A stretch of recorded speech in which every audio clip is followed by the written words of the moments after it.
मित्रांनो, आमच्या चॅनलवर नवीन असाल तर चॅनलला नक्की सबस्क्राईब करा, म्हणजे तुम्हाला मालिकेचे नवनवीन एपिसोड सर्वात अगोदर पाहायला मिळतील.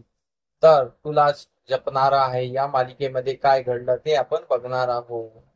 तर इकडे मीरा घरी लेटलेली असते आणि तिला ताप आलेला असतो. वेदा तिच्या जवळ असते. वेदा तिच्या बाबाला बोलते, बाबा, आईला ताप आला आहे. हे ऐकून अथर्व एकदम चकित होतो. बोलतो की वेदाने मला बाबा म्हटलं. तर अथर्व तिला बोलतो, एकदा परत बोल, कायच बोलली तर वेदाला समजतं की बाबा मला परत विचारत आहे. म्हणून वेदा बोलते, आईला ताप आला आहे. मग दोघेही तिच्याकडे जातात आणि तिची काय कंडिशन ते बघतात. आणि मग अथर्व बोलतो, मी मिठाचं पाणी घेऊन येते, तिच्या डोक्यावर आपण पट्ट्या ठेवूया. तर मग अथर्व किचन मध्ये जातो. तेवढ्यात मीराला जाग येते. तर मीरा बोलते की काय झालं, तुम्ही काय करताय. तर अथर्व तिला स्टॅच्यू करतो.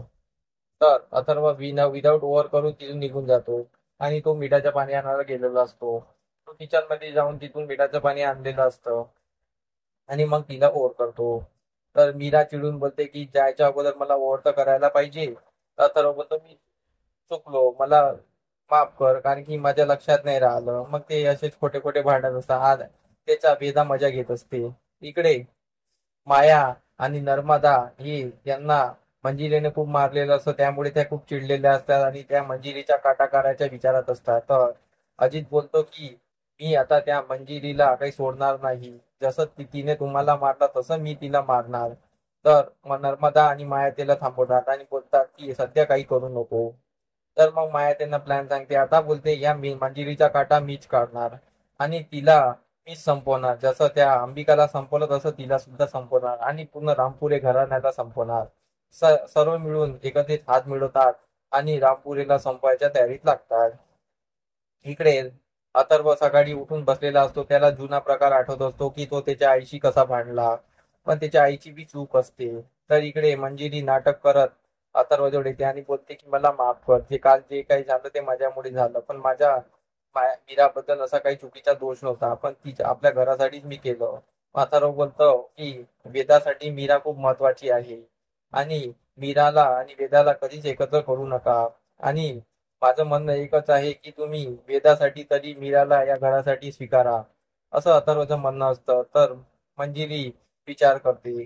अथर्वचं म्हणणं एकदम फायनल असतं. तर इकडे मायाने ठरवलं असतं की मंजिरीला आपण आता धडा शिकवायचा. तर मंजिरीला धडा शिकवण्यासाठी माया वेदाचा वापर करणार आहे. तर कशी ते बघा. कारण की वेदा इकडे बाहेर आलेली असते तेव्हा नर्मदा आणि माया बाहेर असते. अथर्व बाहेर गेलेला असतो. मंजिरी आतमध्ये असते. तर वेदाला फुगडीच्या बहाण्याने माया तिला खूप गोल गोल फिरवते. वेदाला चक्कर येत असते. वेदा बोलते थांब, पण ती माया काही थांबत नाही. माया थांबते थांबते वेदाचा हात सोडून देते. तर वेदा त्या खांब्यावर जाऊन आपटते. त्यामुळे वेदाला खूप मार लागलेला असतो आणि वेदा चक्कर येऊन खाली पडलेली असते. आणि ते जास्त एपिसोड संपतो. तर आपल्या समोरील भागात हेच पाहणं रंजक ठरणार आहे. जेव्हा वेदाला लागलेला मार हा मंजिरीच्या डोक्यावर पडणार की मायाचं सत्य समोर येणार आणि अथर्व मायाला घराच्या बाहेर काढणार का, हे आपल्याला समोरील भागात करणारच आहे. आमचा एपिसोड कसा वाटला आम्हाला कमेंट करून नक्की सांगा. धन्यवाद.